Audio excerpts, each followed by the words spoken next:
So what we have here is a new horror movie about creepy going on in the woods from the director of the Hills Have Eyes remake, starring Halle Berry. What could possibly go wrong? Let's discuss. I watch so you don't have to.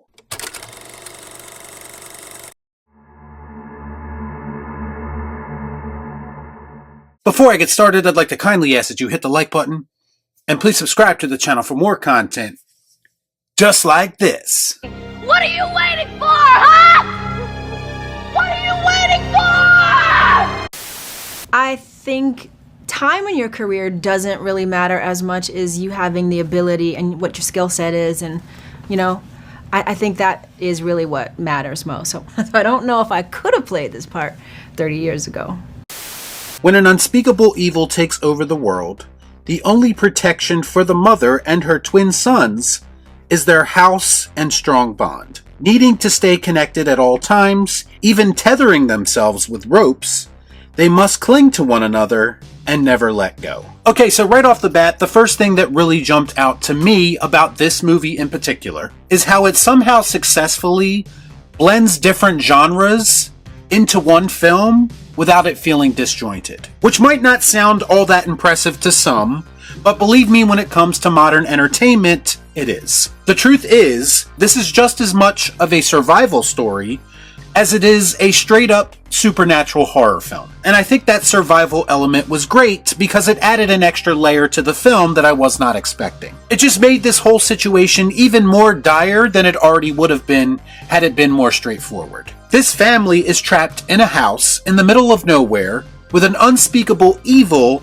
lurking in the woods outside that will not let them stray too far. That's frightening enough, but when you have the added element of them also running out of resources, running out of food, and even resorting to eating tree bark at one point, that's a whole nother level of putting your main characters through the ringer. Plus, it will make for a nasty episode in the bathroom when that tree bark finally passes.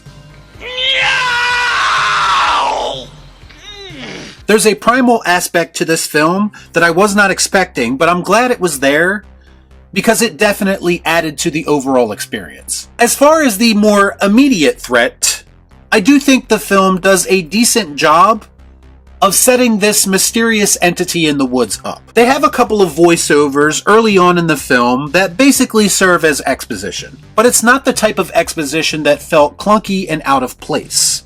It felt more like someone reading a book about the events that are happening. I think they firmly established the rules early on, and even if they deviate from time to time and break those rules just a little bit, it's not anything that really took me out of the film. There is one aspect to this film that I could not overlook, and that's this idea that you could walk into the woods for miles with a rope around your waist and the other end attached to your house, and somehow you will not constantly get stuck. I don't know about anybody else, but I can't drag a garden hose 5 feet without it getting caught on something. If you are a homeowner or just someone who abides by the idea that anything that can happen will happen, this will be the part of the film where you will have to suspend disbelief most. Why do these things always happen to me? As far as the entity itself, I think they did a decent job of explaining it without over-explaining it to the point where it loses a little bit of the mystery. Because the mystery is what makes it so frightening to begin with. Much to my delight, there are even large chunks of this movie that do not show the entity at all. We've seen these types of things in movies before. Something that takes the form of another person as a way of getting our main characters to let their guard down. But I actually thought that this movie did a little bit more with that concept. In fact, there's a handful of scenes, and one very big standout scene in particular, where the film really does have you questioning whether or not a person is real or not. In fact, I think this movie did a great job of making the viewer second-guess themselves from time to time. There is this conflict in your brain where you're desperately trying to figure out if this thing in the woods is real, or if it's all made up and the mom is bat insane and borderline emotionally abusive. What is real? How do you define real? The one thing that I think this film thrives at is the building of tension.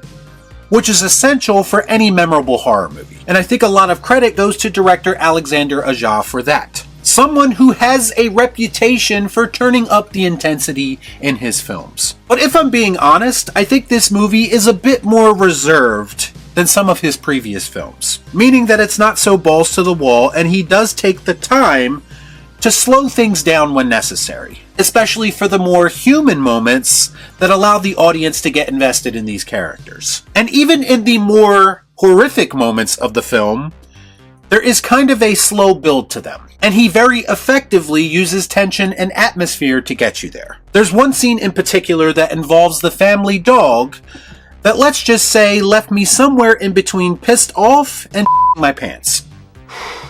Boy, that escalated quickly.